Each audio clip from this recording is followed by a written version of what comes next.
네, 크립토 이슈 2부 이어가 보도록 하겠습니다. 비트코인 그리고 이더리움과 함께 한때 세계 3대 코인으로 불렸던 가상 자산이 있습니다. 바로 리플인데요. 이 리플이 미국에서 증권성 여부를 두고 2년 가까이 소송전을 벌이고 있습니다. 이 결과가 빠르면 이달 그리고 늦어도 5월이면 나온다고 하는데요. 그래서 오늘 크립토 이슈 2부에서는요. 리플의 소송 결과를 예측해보는 시간 갖도록 하겠습니다. 도움 말씀 주실 분 소개해드리도록 하겠습니다. 디센트 법률사무소 진현수 변호사 모시고 자세한 이야기 나눠보겠습니다. 어서 오세요. 안녕하세요. 네, 자 2020년이었죠. 미국 증권거래위원회 SEC가 가상화폐 리플을 미등록 증권 판매 혐의로 고소를 했습니다. 벌써 2년이 넘게 흘렀는데요. 여기에 대한 자세한 이야기 부탁드립니다. 네, 그 리플 랩스라는 이제 미국에서 설립된 이제 회사가 있는데 네. 2022년에 설립된 회사고요. 이 회사는 이제 블록체인 기술을 활용한 국제 송금 기술을 개발을 하고 이거를 그러니까 상용화시키기 위해서 XRP라는 코인을 발행한 회사입니다. 네. 이 회사가 이제 2020년 12월쯤에 이제 미국 증권거래위원회라고 미국에서 이제 증권 규제 기관이라고 하죠. SEC가 이제 리플을 상대로 미국 증권법을 위반했다는 이유로 제소를 하게 되었습니다. 네, 자 이런 사건인데요. 그런데 이 리플 이번 소송 사건이 테라루나 사건에도 영향을 미친다라는 이야기가 있는데요. 구체적으로 어떤 영향을 미치게 되나요? 맞습니다. 이제 테라 루나 사건 같은 경우에는 이제 테라폼 랩스라고 우리나라 그리고 싱가포르에서 이제 시작한 프로젝트인데 네. 지금 우리나라에서 문제가 되고 있는 이제 부분은 이제 형사적으로는 뭐 사기죄, 배임, 전자금융거래법 위반, 특검법 위반 그리고 자본시장법 위반이 껴 있습니다. 예. 여기서 좀 특이한 거는 음. 이제 자본시장법 위반이죠. 자본시장법 위반은 아까 말씀드린 미국 같은 경우에는 증권법이라고 하고 예. 우리나라는 통합되어서 자본시장법으로 예. 이제 규율을 하고 있습니다. 근데 여기서 우리가 주목해야 될 점은 이 사건에서 주목해야 될 점은 이제 사기나 배임과 같은 이제 형사적인 부분은 이제 별도로 조사가 될 거고 네. 다만 과연 이 사건에서 자본시장법을 위반을 이유로 처벌을 할 수 있을 것이냐 이 부분이 이제 관심을 끄는 내용입니다. 예. 이제 아직 우리나라에서는 이제 코인 프로젝트에 대해서 자본시장법을 적용을 해서 처벌한 사례가 없습니다. 예. 근데 만약에 이번 사건을 계기로 음. 자본시장법 위반을 했다라고 법원에서 판단을 하면은 이제 코인 업계에 대혼란이 오는 거죠. 당연히 이제 우리나라 이제 법원 판결이긴 하지만 네. 이제 전 세계적으로 코인 같은 경우에는 뿐만 있는 게 아니라 당연히 외국에서도 다 통용되는 이제 거기 때문에 우리나라의 판결이 이제 해외에서도 미칠 수 있고 해외에서의 판결이 우리나라에서도 미칠 수 있습니다. 서로 맞물려 있는 상황인 거네요. 그렇죠. 네. 그리고 우리나라의 이제 법 체계가 이제 독일이나 일본 그리고 미국에서 많이 참고를 하고 그대로 이제 베껴서 가져오는 경우도 많기 때문에 굉장히 비슷한 부분이 있습니다. 네. 그리고 우리나라에서도 어떤 판결을 할 때 미국에서 어떤 판결을 한 거를 참고로 판단을 하는 부분도 있고요. 네. 그렇기 때문에 이제 미국에서 이제 지금 진행되고 있는 리플 소송에서 리플이 만약에 네. 증권법을 위반했다고 예. 미국 법원에서 판단을 하면은 당연히 그거를 가지고 그대로 우리나라에서 법원에서 뭐 판단을 하는 건 아니지만 당연히 미국에서 나온 소송의 재판 결과의 내용을 참고를 할 겁니다. 예. 자, 그러니까 테라루나 사건의 결과가 리플 소송의 결과보다 1년에서 혹은 3년 정도 더 길어질 것이고 또 리플이 증권법을 위반했다라고 하면 이 결과를 이제 테라루나 사건 결과에도 적용을 해서 자본시장법 위반으로 이어질 수 있기 때문에 리플의 소송 결과가 테라루나 사건에 영향을 미칠 수 있다라고 말씀해 주셨습니다. 자, 그렇다면 현재 리플의 소송 어떻게 지금 진행이 되고 있나요? 지금은 이제 2020년 12월쯤에 이제 제소가 되었으니까 네, 약 이제 2년 이제 3년째 접어들고 있죠. 그러네요. 그러니까 소송이 이렇게 길어지는 이유는 당연히 여러 가지 이유가 있겠지만은 예. 법 자체가 되게 불명확하다. 규제가 아직 회색지대에 있다. 그리고 섣불리 어떤 판단을 내리면은 뒤에 나오는 어떻게 보면 약간 후폭풍이라고 볼 수 있죠. 그거를 감당할 수 없을 수도 있기 때문에 굉장히 신중한 이제 판단을 하고 있는 것으로 보입니다. 네. 자, 그리고 이제 네. 소송 같은 경우에는 네. 사실관계를 판단하는 단계, 음. 그러니까 사실관계 이게 과연 어떻게 음. ICO가 진행이 되고 어떤 거래소에서 얼마만큼의 이제 투자자가 있고 뭐 시가총액 뭐 총 발행량은 어느 정도고 유통량은 어느 정도다라는 사실관계를 파악하는 그 심리 단계와 그게 확정이 되면 그 이후에 증권법이나 자본시장법을 적용을 해서 네. 과연 그러한 행위가 그런 음. 사실관계가 법에 위반되냐라고 판단하는 법리적인 판단하는 부분이 있는데 네. 현재 리플 소송 같은 경우에는 음. 이제 사실관계에 대해서는 서로 다툼이 없습니다. 리플 회사도 그렇고 네. 그리고 이제 SEC도 그리고 법원도 예. 지금 리플이 XRP를 어떻게 ICO를 했고 어떻게 유통이 음. 되는지에 대해서는 다툼이 없는 거죠. 네. 근데 과연 이게 증권법에 위반이 되냐 안 되냐에 대해서 다툼이 음. 있는 겁니다. 그런데 지금 전 세계적으로는 가상자산 관련 기준법이 지금 만들어지고 있는 단계인 거잖아요. 맞습니다. 예, 그러다 보니까 소송에 좀 진전이 있을 수가 없을 것 같습니다. 맞습니다. 결국 지난해 9월에 리플과 SEC에서 약식 판결을 법원에 요청을 했다면서요. 맞습니다. 네. 자, 그렇다면 이번 리플 소송 전에 쟁점이 되는 사안은 뭔가요?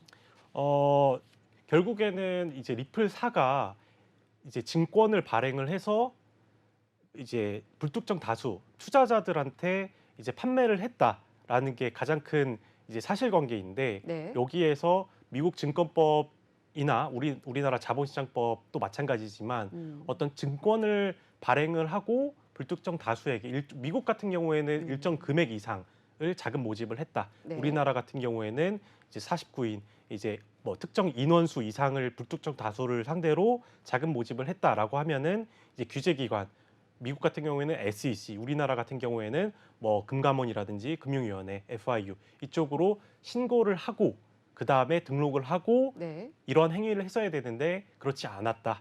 그리고 뭐 증권 신고서라든지 여러 가지 공시 의무를 다하지 않았다. 그리고 내부자 거래라든지 주가 조작 이런 행위가 있을 수 있으니까 그런 걸 네. 규율하기 위해서 만들어진 게 증권법하고 자본시장법인데 예. 그거를 위반했다라는 이유로 지금 미국에서 음.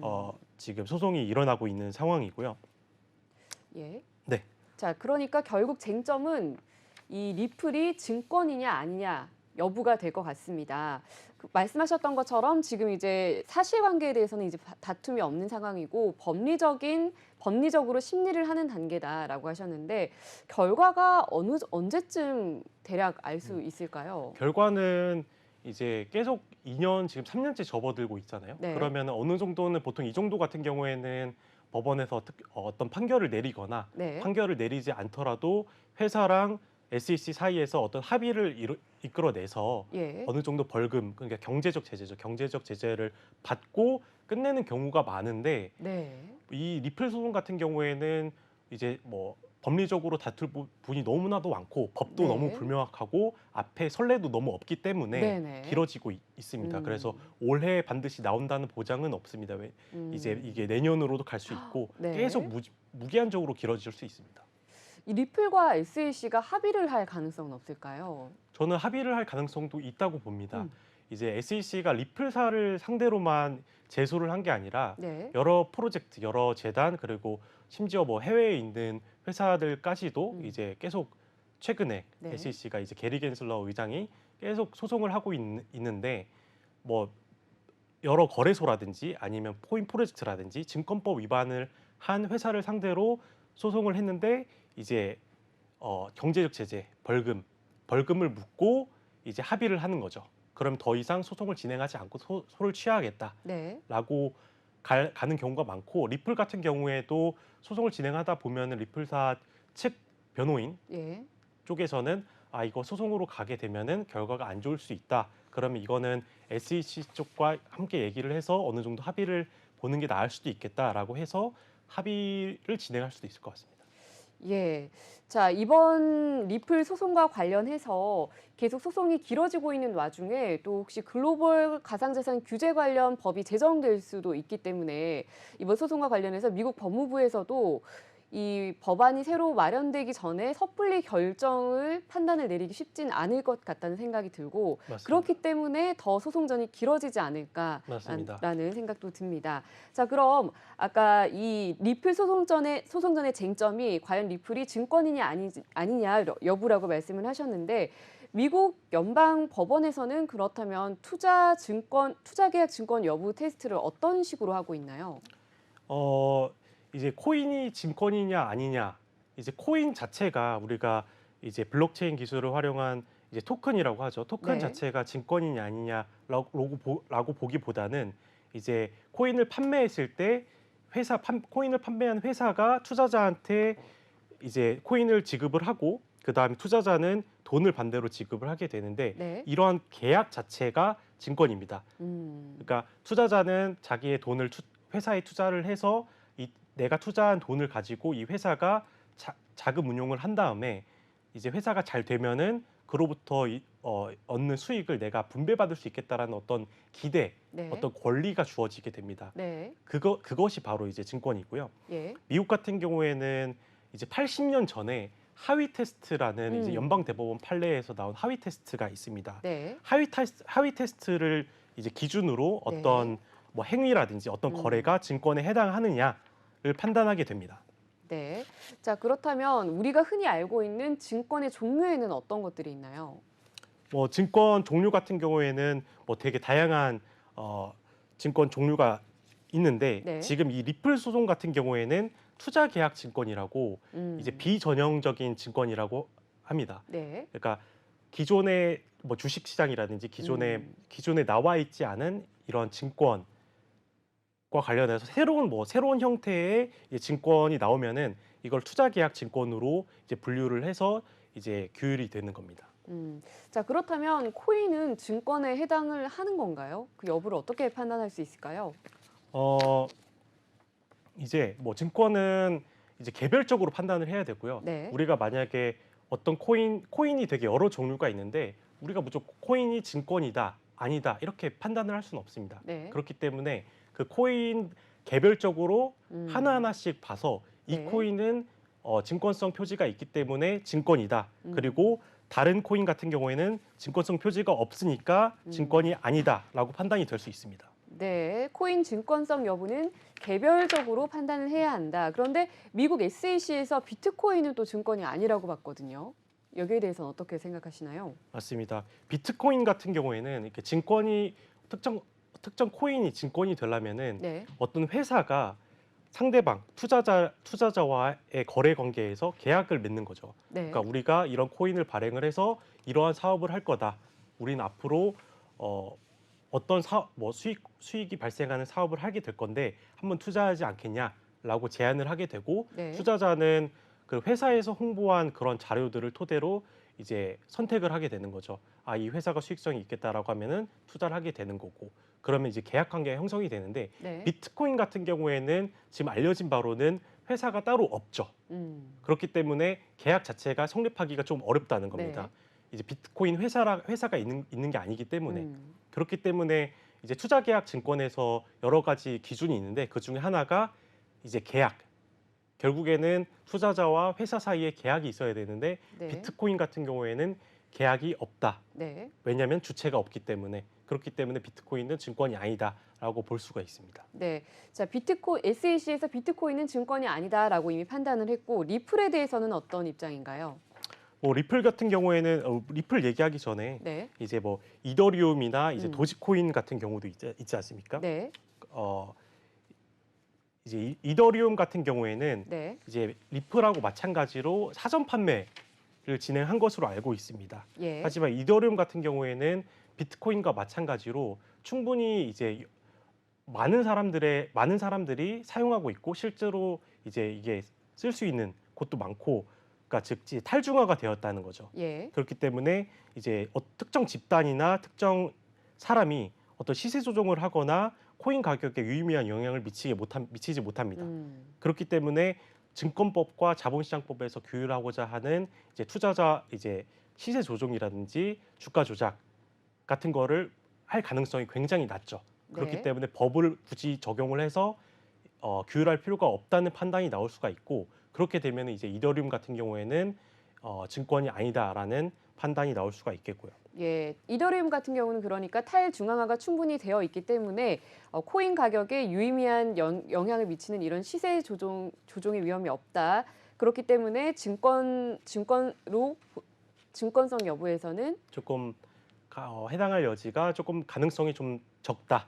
가능성이 네. 적다라고 봤고, 그렇다면 도지코인에 대해서는 어떻게 보고 있나요? 도지코인 같은 경우도 증권이 아니라고 저는 보고 있는데요. 네. 도지코인은 이제 코인 시장이 한창 열풍이 불었을 때 그거를 어떤 사회적 현상을 좀 풍자하기 위해서 만들어진 게 이제 시바견 마스코트를 네. 가진 이제 코인이 도지코인인데 밈코인이라고 그렇죠. 하죠. 밈코인이죠. 어떻게 네. 보면 약간 장난식 풍자를 하는 이제 밈코인인데 발행인이 분명히 있을 것이고 네. 발행량이 좀 무제한이라는 점에서 이제 증권성 여부, 증권성에 해당할 가능성이 조금 있지만 이제 밈코인의 본질은 투자라기보다는 어떻게 보면 좀 실험이고 좀 재미 삼아서 나도 도지코인 샀어. 우리 이제 부자 될 거야. 이제 코인 가격 이제 상승할 거야라고 이제 장난식으로 얘기를 많이 하잖아요. 네. 그렇기 때문에 도지코인을 사는 사람들은 보통 도지코인을 만든 사람이 도지코인을 팔아서 자금 모집을 하고 그 돈을 가지고 어떤 사업을 해서 수익을 창출하겠다라는 생각을 가지지는 않습니다. 많은 경우에 네. 그렇기 때문에 이제 도지코인 같은 경우에도 증권성 표지가 좀 떨어집니다. 예, 코인의 증권성 여부에 대해서 지금 개별적으로 여쭤보고 있는데, 그러니까 비트코인과 이더리움 그리고 도지코인까지는 증권이 아니다라는 입장이신데 왜 리플만 이렇게 발목이 잡힌 걸까요? 이제 리플 같은 경우에는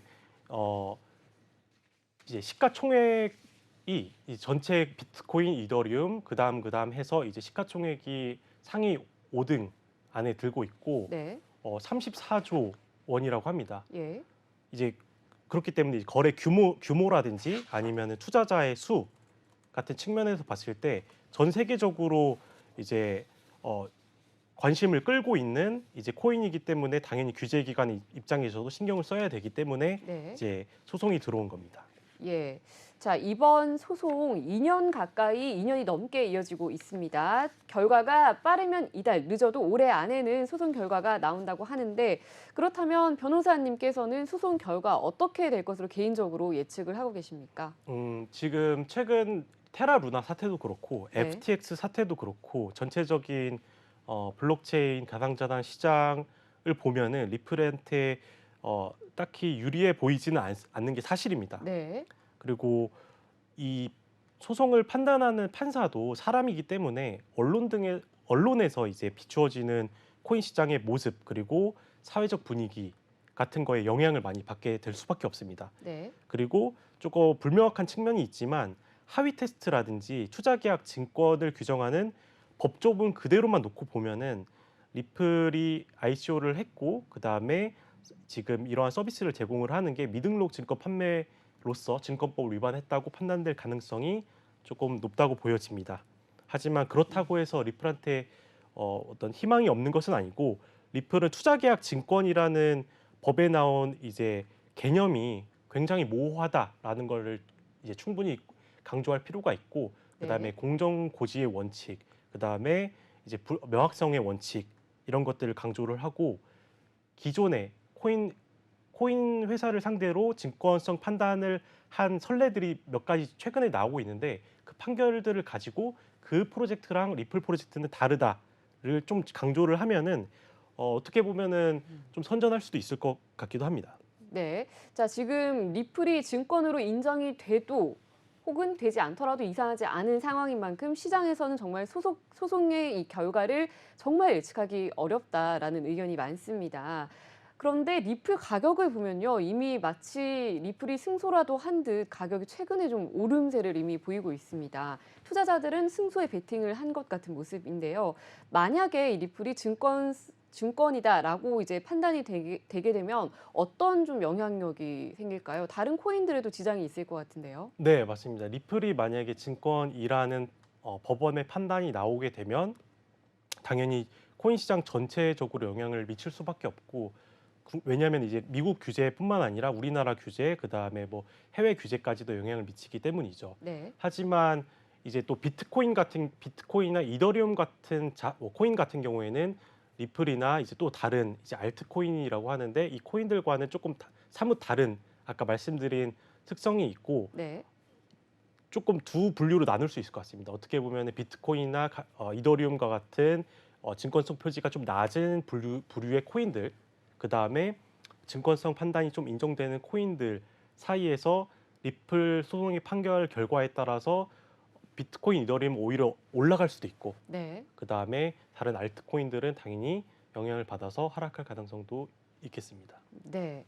자, 지난해 9월 리플과 SEC가 소송을 좀 빨리 마무리 짓기 위해서 약식 판결을 법원에 요청한 것이 빠르면 이제 이달 안에 소송 결과가 나올 것으로 전망이 되는데 아까 저희가 방송 전에도 잠시 얘기를 나눴었는데 이거는 좀 법리적인 얘기인데 약식 판결이 최종 판결에 영향을 미치나요? 이건 어떻게 되는 건가요? 네, 맞습니다. 이제 약식 판결의 내용을 가지고 약식 판결 같은 경우에는 사실관계에 더 이상 다툼이 없을 때 네. 바로 판사한테 이제 우리 사실관계에서 다투지 않기 때문에 네. 바로 빠르게 이제 소송은 길어지고 비용도 많이 들기 때문에 서로한테 이득이 될 게 없습니다. SEC도 그렇고 뭐 리플도 그렇고 그렇기 네. 때문에 빠르게 판단을 내려달라라는 신청을 하게 된 거고 네. 거기에 대해서 이제 법원 같은 경우에 바로 판단을 내릴 수도 있고 아니면 이거는 조금 더 심리가 많이 필요하다라고 해서 재판을 더 이어가게 될 수도 있습니다. 네. 자, 이번 소송 결과로 인해서 그렇다면 증권형 토큰에 대한 기준도 새롭게 좀 성립이 될 것 같은데 어떻게 좀 전개가 될까요? 이번 만약에 우리나라에서도 소송이 진행되고 있고 네. 해외에서도 분명히 진행되고 있는 게 있을 거고요. 네. 미국에서 이제 가장 크게 진행되고 있는 게 리플 소송인데 만약에 미국에서 특정 코인을 상대로 증권이다라고 판단을 하게 되면은 미국에서 먼저 규제가 바로 적용이 되고 리플뿐만 아니라 다른 회사들도 계속 줄이은 이제 소송이 이어질 수가 있을 것 같고요. 네. 그다음에 우리나라 같은 경우에도 마찬가지로 테라루나 사건이 있기 때문에 리플 소송을 좀 참고해서 규제가 조금 들어올 수도 있을 것 같습니다. 하지만 이제 뭐 리플 같은 경우에 또 그쪽에서 뭐 주장하는 것처럼 뭐 이게 소송이라는 것이 명확한 법 규정이 있어야 되고 규제가 명확해야 되는데 네. 우리나라도 그렇고 미국도 그렇고 규제 당국에서 명확한 지침을 주지 않고 투자계약 증권이라는 것도 뭐 판례가 있는 것도 아니고 법에서도 되게 추상적으로 모호하고 규정하고 있기 때문에 네. 그 부분을 저는 잘 주장을 해야 된다고 생각을 합니다. 네. 자, 이번 소송 결과가 코인 시장 이 규제의 변곡점이 될 것 같은데 그러다 보니 이 리플 소송에 투자자들의 눈이 쏠리고 있습니다. 투자자 입장에서는 이번 소송의 관전 포인트 어떤 점에 좀 집중을 해서 결과를 지켜봐야 할까요? 미국에서 이제 지금 진행되고 있는 리플 소송에서 관전 포인트라고 하면은 지금 새롭게 미국에서 진행되고 있는 법안들이 있습니다. 네. 지금 계류되고 있는 법안이 있는데 루미스 질리브랜드라는 법안이 또 있고요. 소송이 어. 계속 진행되고 있는 와중에 예. 이 법안이 만약에 통과가 되면은 이제 증권법에서 뭐 규율되고 있는 현재 SEC가 주장하는 코인은 증권이다라고 하는 주장이 굉장히 약화되거나 사실상 무너지게 됩니다. 왜냐하면은 새로운 법안에서는 이 코인 가상자산이라는 것이 증권성의 표지도 일부 갖고 있지만 이거를 이제 80년 된 이제 낡은 법을 가지고 그 잣대를 들이밀 수는 없고 이제 새로운 혁신 기술이 나오면은 새로운 법을 통해서 규율을 해야 된다라는 네. 것이 이제 루미스 질리브랜드 법안 내용인데 네. 그렇게 되면은 이제 뭐 SEC에서 관할하던 이제 SEC가 코인은 증권이니까 우리가 이거를 감독을 할게라고 진행되는 부분이 이제 CFTC라고 상품 거래위원회라고 네. 이제 증권과는 조금 별개 다른 성격의 이제 상품 커모디티 상품이라고 하는데 그쪽 관할로 넘어가야 되고 네. 증권법은 너무 규율이 복잡하고 이제 의무가 많기 때문에 오히려 이제 CFTC 쪽으로 넘어가게 될 수도 있습니다. 그래서 우리가 리플 소송을 계속 모니터링을 하면서 네. 지켜봐야 지켜봐야 될 게 이제 루미스 질리브랜드 법안과 같이 가상자산을 증권이 아닌 제3의 자산, 부수자산으로 분류할 수 있는 법안인데 그 법안이 나오는지도 지켜봐야 될 것 같습니다. 네, 오늘 말씀 여기까지 듣도록 하겠습니다. 네, 오늘 크립토 이슈 2부에서는 리플과 SEC 소송전에 대해서 자세히 다뤄드렸습니다. 시청해주신 여러분 고맙습니다.